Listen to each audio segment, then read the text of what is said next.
So, we're going to talk about torture. No, not what I've been doing with you guys for the past few weeks. Real, actual, horrible torture. And whether or not some things constitute torture. And whether or not some things, interrogation techniques, are merely enhanced interrogation techniques that aren't torture and are actually necessary tools. This is a debate that definitely has come back and forth over the past 19 years since September 11th, when the U.S. implemented some of these tactics in combating the war on terror. So, on one side, you have people, the question is, should we use enhanced interrogation techniques of foreign terrorist suspects? On the conservative side, they're saying yes, stopping terrorist attacks by any means necessary is important. And that's an important tool to use on people like Khalid Sheikh Mohammed right here, the guy who's the mastermind of the 9/11 attacks, who was subject to enhanced interrogation techniques. Liberals are going to argue no, we should not, and that it actually is detrimental to our ability to combat terror, not actually helpful. A little bit of background. After 9/11 attacks, there's great fear of more attacks by groups like Al Qaeda, and the Bush administration, who was in power at the time, approved the use of harsh and coercive interrogation techniques to be used only on foreign enemy combatants, and that's an important term. Foreign enemy combatants. It means that they are A, not U.S. citizens, and B, they're not members of a military force of a specific army. And when we get to international war law, that's an important designation. These tactics include sleep deprivation, sensory deprivation, like shutting the person off from all senses, so they're kind of like on a sensory lockdown, or sensory bombardment. That also usually went along with sleep deprivation. Sensory bombardment is when you're in a room and all of a sudden bright lights, death metal music, all sorts of things start happening at random times, and it kind of gets you all mentally worn down. Stress positions, positions that would make people stand in, that were painful but not damaging. But most notably and famous of these is waterboarding, which involves a person being restrained and having their feet slightly above their head in a laying down position, and having a towel placed over their face and water poured over it, and it produces a sensation similar to drowning. It doesn't make the person drown, but it makes the person feel like they are. It is believed that these tactics, as rough as they were necessary to get information on future attacks from resistant terror suspects who didn't necessarily want to give the U.S. information that would help us stop those attacks and plots. So on the yes, on the affirmative, is going to be the conservatives, who say yes, we should use and allow our government and officials to use enhanced interrogation techniques on foreign terror suspects. Reason number one: the interrogation techniques are legal. Techniques were designed by experts in intelligence and so on and so forth to not constitute torture. They said there's no risk of death, no physical damage. The things that they argue legally would embody torture. Number two, these are not members of a foreign army. This isn't something that's being done during World War II when we captured prisoners of war from Japan or Germany. They were protected by certain rules of law, or certain rules of engagement that are part of international law. A set of international war laws called the Geneva Conventions. If you break those laws, you can be subject to punishment for crimes against humanity, war crimes, so on and so forth.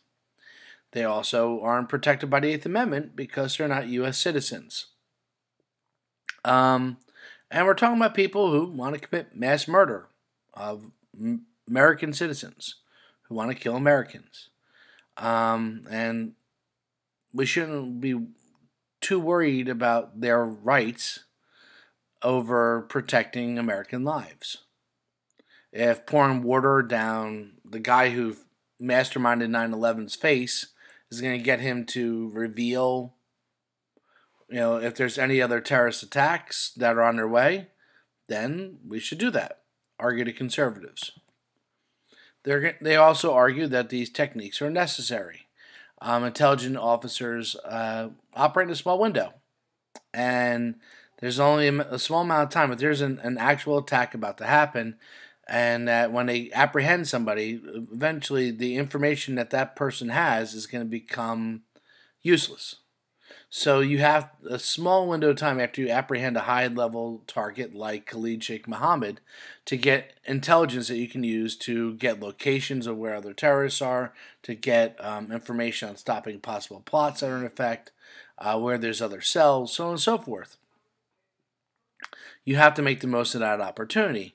And the enhanced interrogation techniques, conservatives argue, allow intelligence agents to get information as quickly as possible to stop possible terrorist attacks. And there's the whole ticking time bomb analogy that's often used on this side of the argument. If we know there's somewhere in New York City there's a ticking time bomb that could result in thousands, if not millions, of people dying, and this person knows about it, shouldn't we do everything that we can to try to get information so we can stop that attack? Should we be worried about their uncomfortability with having water poured on their face? And lastly, we have that they argue that these techniques are effective. Conservatives argue that the intelligence that was gathered from Khalid Sheikh Mohammed and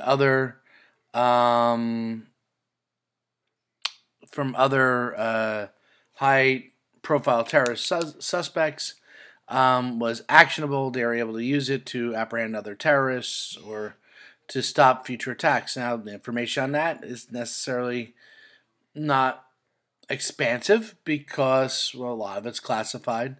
But you have, on the conservative argument, they're going to say, no, it definitely was used. And it's also necessary and effective because terrorists are trained to withstand normal interrogation. Good cop, bad cop. They're, having somebody trying to become their friend. And these enhanced interrogation techniques break them from that training and push them to be cooperative when they don't want to be, and when American lives are on the line, depending on if they are. The liberal argument on enhanced interrogation techniques is no, we shouldn't use it because there's no such thing as enhanced interrogation techniques. It's torture, plain and simple. What we're describing, putting somebody in a suspended position where they're in massive amounts of pain, is torture. Having somebody be sleep deprived, which has major effects on their mental and physical health, is torture. Sensory deprivation or sensory bombardment is a form of psychological torture. Not to mention putting water over a person's face and producing the sensation that they're dying. That is a form of torture. The liberals argue that all these techniques are torture, and enhanced interrogation is a legal term used to protect people from committing acts of torture, which are crimes against humanity. These techniques violate the Geneva Conventions, violate our own Eighth Amendment, violate the idea that not being subject to torture is a natural human right. And I didn't type this, but this is an important note. The U.S. has prosecuted in our history foreign soldiers for using these techniques on our soldiers as crimes against humanity and for them committing torture. In particular, Japanese soldiers who had held U.S. Prisoners of war used waterboarding on them during the war, and the U.S. prosecuted those officers after the war, and many officers who ordered the use of waterboarding were actually executed as a punishment. So not only have we tried people as our government for this as a crime against humanity, but we've had people executed as a punishment for committing this crime. And yet we're saying that we're allowed to do it? That's a bit of a double standard. And if you believe that all human beings have rights, well, terrorists are human beings. Natural rights are natural rights. And if we can suspend and justify suspending the rights for them, their due process rights, their right not to be subject to torture, so on and so forth, then these rights can be suspended for anybody, argue the liberals. Once you open the door to suspend rights, then you open the door for more people to be subject to these enhanced interrogation techniques. You open the door for it to be used by the police on drug suspects. You open the door for it to be used on many different people. And again, this is a violation of our rights, of human rights. The liberals are also going to argue that these techniques are ineffective. Like, you're violating our principles. You're going against what we stand for as a nation. And you're doing it for what? Torture has been proven to be an ineffective tool to get information. The use of torture usually produces false information. People will say anything and everything they can to stop the pain, and they usually will spit out information as wrong. This forces our government to now have to investigate and go on wild goose chases, trying to chase down this false information. That takes away time. That takes away resources from trying to investigate the real possible terror attacks and plots and terrorists.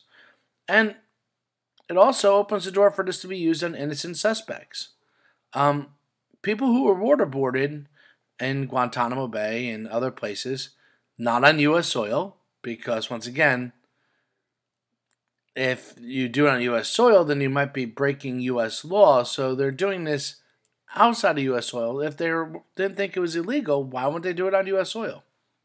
Another argument going into the idea that it's torture, but it has been used on people who were innocent. A taxi driver from Afghanistan who looked like a terror suspect but wasn't him, was waterboarded, just started giving information. He was subject to this, and he committed no crime. And again, you can't subject somebody to punishment if they haven't been convicted of a crime, much less cruel and unusual. And there are other techniques that are far more effective in gathering accurate intelligence, presenting information, building a rapport, so on and so forth. The last argument that the liberals would use, that this damages the United States, that actually it hurts our pursuit in stopping terror attacks. One, it opens our government agents to be prosecuted for war crimes. Two, it opens the door for other nations to justify use of torture on our citizens and our soldiers. So our soldiers, our citizens, are less safe as a result of doing this. Our government agents who are ordered to do this can be tried for crimes against humanity in the world court. That's not necessarily a promising idea. If we're doing something that most of the world sees as torture and would be prosecutable, probably shouldn't do it. And it trades key elements of our principles of natural human rights for the promise of stopping attacks that doing these techniques won't actually do. It might make people feel vengeance against the terrorists. It might make them feel vindication against the terrorists. But revenge is not justice, and it's not a means of getting actionable intelligence to prevent future attacks from happening. That's the main goal. And in fact, our use of these techniques has been used to recruit people to terror organizations. The pictures of prisoners being tortured in Abu Ghraib, in a prison in Iraq, were used by organizations like ISIL and ISIS and Al-Qaeda to recruit people to come and fight against us. So if you're encouraging more people to become terrorists, that can lead to more attacks, not less. So that is